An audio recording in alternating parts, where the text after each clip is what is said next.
प्रदर्शन हमारा सक्सेसफुल रहा है क्योंकि हमारे सभी लोग आए हैं, सभी स्टेट से आए हैं। उन्होंने सबने अपना वक्तव्य रखा है। देखिए, हमारी जो डिमांड है SLA पेनल्टी को लेके है, जो कि हम TIB की SLA पेनल्टी काटी जा रही है। नमस्कार, आप देख रहे हैं सरल न्यूज और मैं हूं आपके साथ पिंकी पांडे। इस वक्त मेरी मौजूदगी दिल्ली की जंतर मंतर पे है, जहां पर विश्व में प्रसारित होता हुआ नेटवर्क BSNL के कुछ कर्मचारी इस वक्त धरना देते हुए नजर आ रहे हैं। इनके कुछ मुद्दे हैं, कुछ मांगे हैं, उनको लेकर ये लोग अभी धरना देते हुए नजर आ रहे हैं। आइए इनसे एक बार जुड़ते हैं, इनकी क्या मांगे हैं इस प्रेस कॉन्फ्रेंस के जरिए। उन चार्जिंगों के विरोध में हम इकट्ठे होके आज पहली बार दिल्ली जंतर मंतर आए हैं। हमने नीचे कोई धरना प्रदर्शन नहीं किया, ना हम स्टेट लेवल पे कभी कोई प्रदर्शन किया, ना हमने डिस्ट्रिक्ट लेवल पे किया। लेकिन आज हम, क्योंकि हमारे मसले सारे जितने भी हैं वो नीचे किसी से नहीं है, सिर्फ ये कारपोरेट ऑफिस में है। कारपोरेट ऑफिस में इतनी मोटी दांदनी है, क्योंकि मैं तो 1 साल से अब इनके बीच बढ़ चुका हूं, बिल्कुल हर चीज को समझ रहा हूं भी ये कर क्या रहे हैं। हर चीज के लिए स्वदेशी का नाम लेते हैं, लेकिन रजिस्टर सारे विदेशियों को ही करते हैं। कोई भी इक्विपमेंट अगर BSNL में लगना है तो TC, एक कंपनी है जिसके TC गवर्नमेंट का सिस्टम है, उसके अंदर अप्रूव करवा के उसके बाद BSNL में वो लगता है।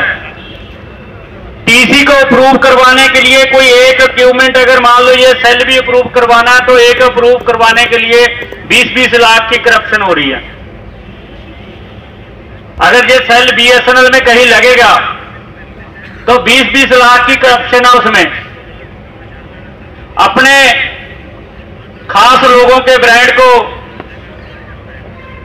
ये अप्रूव करवा के उसको ही लगवाते हैं। करोड़ों की धांधली जो है वो इस डिपार्टमेंट में हो रही है और लगातार इसको घाटे में दिखाया जा रहा है, ताकि कि इसको बेच के ये अपनी जेबें भरने, जो कि पहले सुना करते थे 2G 4G पता नहीं कौन कौन से घोटाले थे जो अभी तक साबित नहीं हुए हैं, लेकिन जो अभी ये कर रहे हैं ये सब साबित होंगे और जनता के बीच इन सारे घोटालों को हम भी लेके आएंगे, लोग भी लेके आएंगे और जो ऑपोजिशन है वो भी लेके आ जाएगी। इन्होंने एक पॉलिसी बना रखी है, इनकी करोड़ों की प्रॉपर्टी, जो कि पहले हमारे एक साथी ने बताया था। वो प्रॉपर्टी क्या है, जैसे मान लो दिल्ली में ये कॉर्पोरेट ऑफिस बना हुआ है, ये प्रॉपर्टी है हमारे लोगों की, दिल्ली के लोगों की। मेरे मानसा में कोई टेलीफोन एक्सचेंज बनी हुई है, वो प्रॉपर्टी है मेरे मानसा की। लेकिन इन्होंने क्या कर रखा है, भी जो प्रॉपर्टी उस टाइम BSNL को इसलिए दी गई थी क्योंकि देश का संचार चलाना था, इंटरनेट टेलीफोन से जोड़ने के लिए हमारे देश के बुजुर्गों ने इनको फ्री में प्रॉपर्टियां दे दी, फ्री में टेलीफोन एक्सचेंज लगाने दी, फ्री में इनके ऑफिस बनवाने दिए।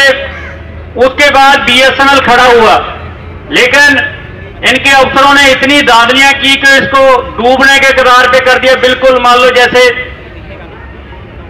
एक जहाज डूबा था, उससे भी बुरा हाल कर दिया इन्होंने।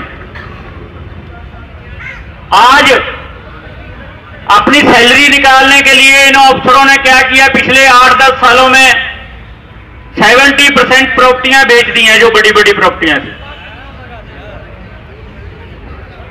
इतनी बड़ी प्रॉपर्टियां जिनका कोई हिसाब किताब नहीं है,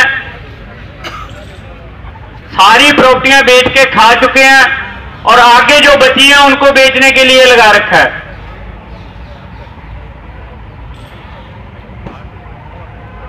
BSNL कोई छोटी मोटी कंपनी नहीं है। अगर मैं प्राइवेट किसी भी कंपनी का नाम लूं, वो इसके मुकाबले कुछ भी नहीं है। लेकिन जो BSNL को कॉर्पोरेट ऑफिस में बैठे हुए सिर्फ 7-8 साहब बैठे हैं, वो जो चला रहे हैं उनको चलाने वाले कॉर्पोरेट ऑफिस है। जैसे जितनी भी बड़ी कंपनियां हैं, 2-3 कंपनियां बची हैं, आप सबको पता है, सारी ही इनको चलाती हैं। बड़े बड़े अटैची लेके ये इसको खत्म करने के लिए लगे हुए हैं। हम लोगों ने इस बिजनेस को चलाने के लिए अपना करोड़ों रुपए इस बिजनेस में लगा रखा था। मीडिया को भी पता होगा, बाकी सबको भी पता होगा, पिछले 1.5 साल से लगातार प्रॉफिट में बीएसएनएल थी। लेकिन जब से पिछले 7-8 महीने से हमें इन्होंने परेशान शुरू कर दिया करना, तो हमारे जितने ये पार्टनर्स भाई थे, इन्होंने अपने हाथ इस बिजनेस से वापस खींचना शुरू कर दिया। अब लगातार घाटे में शुरू दोबारा हो चुकी है। अगर इसको रोका ना गया था, इसका पतन बहुत जल्द होने वाला है, जो कि हम पूरे देश के पार्टनर्स और पूरे देश के जो देश को बचाने वाले लोग हैं, जो देश के प्रति अपनी भावना रखते हैं, वो इसको बचाएंगे, अपना खून का एक एक कतरा लगा देंगे। बीएसएनएल एक ऐसा डिपार्टमेंट जो कि किसी से अगर 5 रुपए भी लेने हैं, 10 रुपए भी लेने हैं कस्टमर के, उसके ऊपर कोर्ट केस कर देता है। आज अगर आप ऑनलाइन डाटा निकालोगे तो जितनी लोक अदालत होती है, लोक अदालत में 17 लाख कोर्ट केस बीएसएनएल लगाता है हर लोक अदालत में। लेकिन जब बात आ जाती है प्राइवेट कंपनियों, उपभोक्ता से 200 रुपए लेने हो, उसके ऊपर कोर्ट केस करते हैं। रिलायंस जियो वालों से 22,000 करोड़ लेना है, उनको बिल नहीं देते। किसी उपभोक्ता का नंबर, उसके मुद्दे को उठाने के लिए आज जंतर मंतर पे इकट्ठा हुए हैं और बीएसएनएल से हमारी रिक्वेस्ट है कि हमारी बातों को सुना जाए और जो हम पे पेनल्टी कट रही है इसको वापस कर दिया जाए, तत्काल प्रभाव से इसको रोका जाए। अगर यदि ऐसा नहीं करते हैं तो हमने 10 मार्च का टाइम दिया है। 10 मार्च 2026 को हम पूरे ऑल ओवर इंडिया टीआईपी मिलकर ब्लैकआउट करेंगे, जिसमें हम 2 घंटे के लिए पूरे बीएसएनएल को बंद करेंगे। अगर जो हमारी मांग वो नहीं सुना गया तो फिर हम इसको करना उचित समझेंगे। बस यही हमारी मांगे हैं। अगर सरकार आपकी मांग को नहीं मानती तो अगला कदम आपका क्या होगा? अगला कदम हमारा 10 मार्च 2026 को ही है, ब्लैकआउट करने का है, जिसमें हम पूरे ऑल ओवर इंडिया के टीआईपी मिलके जो भी बीएसएनएल का इंफ्रास्ट्रक्चर चलाते हैं उसको 2 घंटे के लिए हम पूर्ण रूप से बंद कर देंगे। प्रदर्शन हमारा सक्सेसफुल रहा है, क्योंकि हमारे सभी लोग आए हैं, सभी स्टेट से आए हैं। उन्होंने सबने अपना वक्तव्य रखा है। एसएलए पेनल्टी जो हमारे पे लगाई है वो हटनी चाहिए, उससे हम सबको नुकसान है। हम जो अपना इंफ्रा लगा रहे हैं, अपना पैसा लगा रहे हैं, उसके ऊपर कोई पेनल्टी लगती है उसे हमें पता बताया नहीं जा रहा। उसके बारे में ऐसा ही है कि कुछ पता नहीं लग रहा किसी की पेनल्टी कट रही, कब कट रही है। ऐसे ही बताया गया 39,000 करोड़ पहले कट चुका है अक्टूबर 24 में, उसकी भी कोई रिकवरी नहीं हुई है, ना कोई रिपोर्ट दी गई है अभी तक। हम चाहते हैं कि ये आगे फ्यूचर में ना लगे इसका। देखिए, आप सबके जो सवाल थे, टीआईपी टेलीकॉम इंफ्रा प्रोवाइडर है हम, हमारा काम है, बीएसएनएल के साथ हम पार्टनर हैं और बीएसएनएल को जो सर्विस हम लोग ग्राहकों के घर तक पहुंचाते हैं वो हम टिप का काम है, इसीलिए हमको टीआईपी कहा जाता है।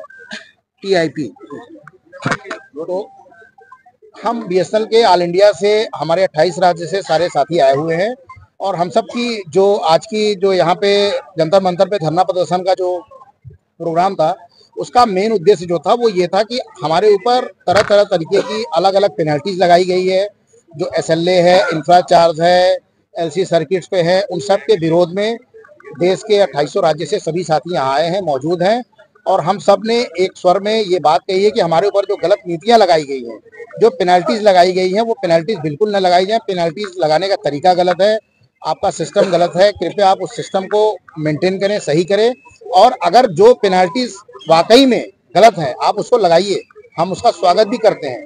लेकिन जो गलत नीतियां हैं, गलत तरीके से लगा रहे हैं, आपके सिस्टम में जो आपका सिस्टम ले रहा है उस तरीके से लगा रहा है, मनमाने तरीके से लगा रहे हैं, उसके विरोध में हम सभी साथी यहाँ जंतर मंतर पे आए हुए हैं और इसका विरोध कर रहे हैं। साथ में ही हम लोगों ने ये बीएसएनएल को एक चेतावनी भी दी है कि 10 मार्च 2026 को अगर एसएलए पेनाल्टी पूरी तरीके से समाप्त नहीं कर दिया जाता, अगर इसमें बदलाव नहीं किया जाता तो हम इसका सड़कों पर उतरकर विरोध करेंगे। और उसके पहले हम एक बार फिर से कॉर्पोरेट ऑफिस, और लगातार हमारी 31 मीटिंग हो चुकी है कॉर्पोरेट ऑफिस में, संचार मंत्री से हम सब लगातार मिल रहे हैं इस मुद्दे पर कि इस तरीके की कोई पेनाल्टी हमारे ऊपर न थोपी जाए। लेकिन उसके बावजूद भी तरह तरह की पेनाल्टी आ रही है। तो 10 मार्च की डेट आज निर्धारित कर दी गई है। अगर इस पेनाल्टी में संशोधन नहीं किया गया, इसको समाप्त नहीं किया गया, तो हम लोग सड़क पर उतरेंगे। और उसके पहले हम सभी देश के जितने भी टिप हैं उन सब ने ये निर्णय लिया है कि अगर इस पे रोक नहीं लगाई गई तो उसके पहले भी हम लोग 2 घंटे के लिए पूरे हिंदुस्तान में बीएसएनएल की तरफ से ब्लैकआउट करेंगे, सारी सर्विसेज को बंद करेंगे। लेकिन साथ में हमारा ये भी कहना है, हम ऐसी सर्विसेज को बंद करने से कतराते, हम नहीं चाहते कि उसमें उपभोक्ताओं का किसी प्रकार का कोई नुकसान हो। हम चाहते हैं कि हमारी बातचीत से ही सारे मामले हल हो जाए, हमें ये कदम न उठाना पड़े। डीओटी आपकी सपोर्ट में है, डिपार्टमेंट ऑफ नहीं जी, नहीं, बिल्कुल नहीं है। सरकार से क्या आश्वासन मिल रहे हैं? डीओटी अगर सपोर्ट नहीं, आपने संचार मंत्री को जो आवेदन दिया उसका क्या निर्णय रहा? सीधा कौन है? संचार मंत्री को जो हम लोगों ने आवेदन दिया, उस आवेदन में संचार मंत्री ने हम लोगों को 40 दिन का समय दिया कि 40 दिन के बाद आपकी समस्याओं का समाधान हो जाए। लेकिन काफी टाइम हो गया, मुझे लगता है 4 से 5 महीने हो गए, 6 महीने हो गए, उस पर कोई कार्रवाई नहीं हुई। तो इस चीज के लिए कोई पैनल तैयार किया है आप लोगों ने डिस्कस करने के लिए? बिल्कुल, हमारा पैनल है, हमारे संगठन के बोर्ड मेंबर्स हैं जो लगातार महीने में 2 बार दिल्ली आ रहे हैं, कॉर्पोरेट ऑफिस में संबंध कर रहे हैं। और आज के दिन हम लोगों ने यहाँ धरना प्रदर्शन रखा है। कल भी हम लोग, हमारे जो भी संगठन के साथी थे, शाम को 6 बजे से लेकर रात को 10 बजे तक दिल्ली कॉर्पोरेट ऑफिस में मीटिंग में बैठे थे। और आज सुबह भी, सुबह से लगातार अभी तक, अभी हमारी यहाँ पे प्रेस मीट हो रही है, लगातार अभी भी हमारी वहाँ पे बातचीत जारी है। वहाँ हमारे बोर्ड के साथी बैठे हुए बातचीत कर रहे हैं, प्रयास कर रहे हैं कि इस समस्या का समाधान हो जाए, तो हमें आगे 10 मार्च को बड़ा कदम ना उठाना पड़े। 1500 करोड़ रुपए में कोई न्यू पार्टनर अपॉइंटमेंट किए, वो क्या आपको साइड करने के लिए? बिल्कुल बिल्कुल, बीएसएनएल की ये तैयारी है। वो जो 1500 करोड़ रुपए में नए पार्टनर्स को तैयार कर रहे हैं, जगह जगह मल्टी सिस्टम ऑपरेटर एमएसओ को बना रहे हैं। तो ये पॉलिसी है कि इन सबको किनारे करके एक प्राइवेट कंपनी को हाथ में, अडानी अंबानी के हाथ में बीएसएनएल को दे दे। लेकिन हम सभी टिप ने ये कसम खाया है, 32,000 टिप ने, कि हम इसको कहीं भी नहीं जाने देंगे। इसके लिए हमें आर पार की लड़ाई लड़नी पड़ेगी, तो हम आर पार की भी लड़ाई लड़ेंगे और इसको हम जैसे चला रहे हैं वैसे ही चलाएंगे। 2 दिन का ब्लैकआउट की बात कर रहे हैं, सरकार यही चाहती है कि ब्लैकआउट करें और उपभोक्ता कंपनी को छोड़ कर चले। देखिए, आपने बात सही कही कि सरकार यही चाहती है या बीएसएनएल कॉर्पोरेट यही चाहता है, लेकिन हम ये नहीं चाहते। हमने इसको भी स्पष्ट किया है, हम ये नहीं चाहते कि हमें ब्लैकआउट करना पड़े। हम अभी भी बातचीत का रास्ता जारी किए हुए हैं। अगर हमारी बातचीत से समस्याओं का समाधान हो जाता है तो हम ब्लैकआउट नहीं करेंगे। ब्लैकआउट के अलावा और कोई रास्ता है? ब्लैकआउट के अलावा हम 10 मार्च को जितने भी हमारे 32,000 टिप हैं, हम दिल्ली में आएंगे, सड़कों पर उतरेंगे और कॉर्पोरेट पे आएंगे, आर पार की लड़ाई लड़ेंगे। जो होगा देखा जाएगा। आपकी आपस की लड़ाई में क्या कंज्यूमर का नुकसान नहीं होगा? देखिए, बिल्कुल होगा जी। मैं आपको बता रहा हूँ, जो SLA पेनल्टी लग रही है एड पर रूल DOT, वो ये कहता है अगर मान लो आपका कनेक्शन बंद हुआ है 2 दिन के लिए, हमारा पैसा कटे। लेकिन हम कहते हैं भी हमारा पैसा कटे, 2 दिन का जो आपका कनेक्शन बंद हुआ है, आपका नुकसान हुआ है, वो पैसा उपभोक्ता को मिले, ना कि BSNL रखे। लेकिन ये DOT की पॉलिसी के खिलाफ जो रूल बना रहे हैं, हमें उन रूलों के ऊपर आपत्ति है। जो पैसा हमारे से किसी से एक कनेक्शन मान लो 2 दिन के लिए बंद रह गया किसी भी कारण BSNL है, लेकिन हमारे ऊपर एक कनेक्शन के ऊपर पेनल्टी आ रही है 30,000 रुपए की। अब आपने बिल भरा 400 रुपए और पेनल्टी दे रहा हूं मैं 30,000 रुपए की। ये कहाँ का न्याय है, ये कहाँ का कानून है? हम ये पूछना चाह रहे हैं। सरासर आप लोगों को हटा के अंबानी को दिया। बिल्कुल सीधा। जो पंजाब में HFCL को दिया है, जो पंजाब में HFCL को दिया है, HFCL का जो 25% शेयर है वो रिलायंस जियो के पास है। और रिलायंस जियो जो अंडरग्राउंड फाइबर, जो पहले लाइसेंस पे जिन्होंने अंडरग्राउंड फाइबर भरती है, वो HFCL के लाइसेंस पे भरती है। इस प्रेस कॉन्फ्रेंस के माध्यम से बीएसएनएल के टीआईपीज ने कई प्रकार के आरोप लगाए हैं बीएसएनएल के ऊपर, जिसको अत्यधिक दंडात्मक भी कहते हुए रवैया मानते नजर आ रहे हैं ये लोग। और 1 दिन का शांतिपूर्वक धरना प्रदर्शन दिया है इन लोगों ने। बताते चलूं तो बीएसएनएल अभी देश के अंदर एक बढ़ता हुआ नेटवर्क अपना स्थापित करता हुआ नजर आ रहा है। और इस बीच इनके टीआईपीज के द्वारा कई बड़े आरोप और कई बड़ी मांगे ये लोग उठाते हुए नजर आ रहे हैं। आज के दिन उन्होंने एक बहुत बड़ा धरना दिया, यहाँ पर 1 दिन का शांतिपूर्वक धरना, और अपनी मांगे जो है वो सरकार के सामने रखते हुए नजर आया। देखने की बात ये रहेगी इन मांगों के ऊपर सरकार कब तक कार्यवाही करेगी या कार्यवाही नहीं करते नजर आएगी। जब तक के लिए बने रहिए आप हमारे साथ। आप देख रहे हैं सरल न्यूज, मैं हूं आपके साथ पिंकी पांडे।